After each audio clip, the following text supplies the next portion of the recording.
Hello again, Moshe Katz from Israel, Israeli Krav International, IKI, Krav Maga, telling some of these stories that are what led to Israeli Krav International being the organization and the style that it is today, the influences upon me.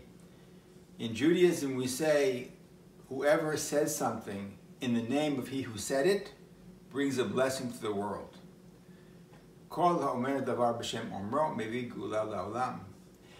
We learn this from the story of Mordechai and Esther in the legend of Purim, where it says that Mordechai the Jew had done something to help the king Ahasuerus, and then when Esther had told the king about this, meaning she didn't take credit for herself, she heard that Mordechai reported there was a plot to kill the king, and Esther told Ahasuerus, the king, about it.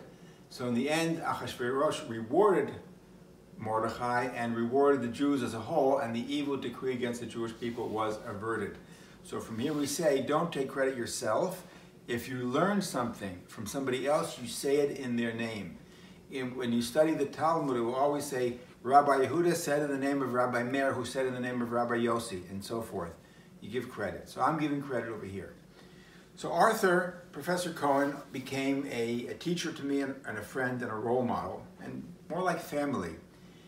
And he became part of the board of directors of IKI, and I would turn to him for advice. And I remember one time I turned to him that one of our students was doing English language acting in Jerusalem, as well as Krav Maga. Was a very promising Krav Maga student, had reached the rank of Green Belt, and then made his choice to leave martial arts and pursue acting full-time. I was very disappointed to lose the student, and whenever I lose a student, it's just a feeling of sadness and loss. And I poured my heart out to Arthur, and I get back this letter. I too know this sense of loss. I recall one of my young students, a fellow named Jerry, also a very promising martial artist. He reached the rank of orange belt, but then Jerry started taking up acting. And then one day Jerry Seinfeld told me that he decided to pursue acting full time. I told him it would be a mistake, but so it was. Jerry Seinfeld left the dojo and became a comedian and an actor. I said, oh, you mean the Jerry Seinfeld? He said, yes. Well, of course, I heard of him. And I asked how Jerry get started in martial arts. So he said, well, Mr. Seinfeld, who, believe it or not, made signs for a living, came to Arthur's dojo to put up the sign when he opened his new dojo. And Mr. Seinfeld reportedly said, Mr. Cohen, what does Tang Sudo mean? And Arthur said, it's a Korean form of karate. He said, I have a son at home, a bit of an awkward boy named Jerry. Could he come by here and train? So Arthur said, absolutely, bring the boy around. We'll see what we can do with him. Give him some confidence. Could be helpful to him. And so it was. Years later, Arthur decided to pursue a hobby.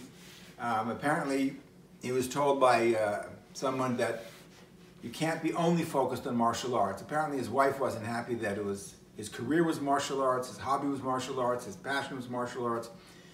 So the therapist said, you need a hobby.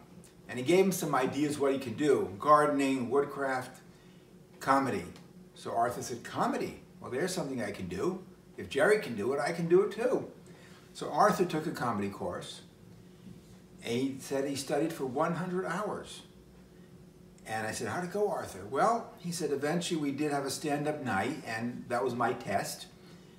And I told a lot of jokes. I said, well, how did it go? He said, well, people laughed. I said, well, that's good.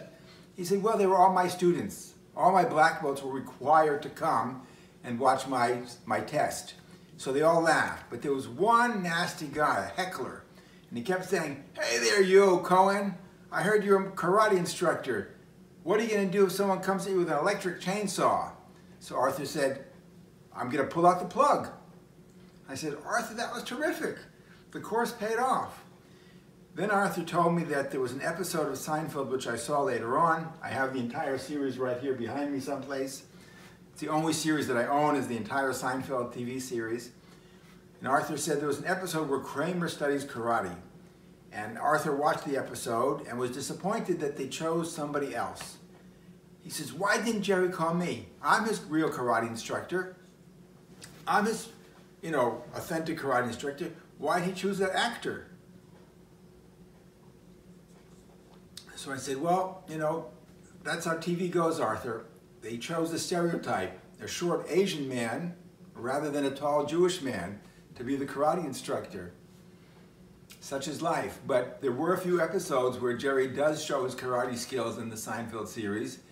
And the man behind that was my dear friend Arthur Cohen. May he rest in peace.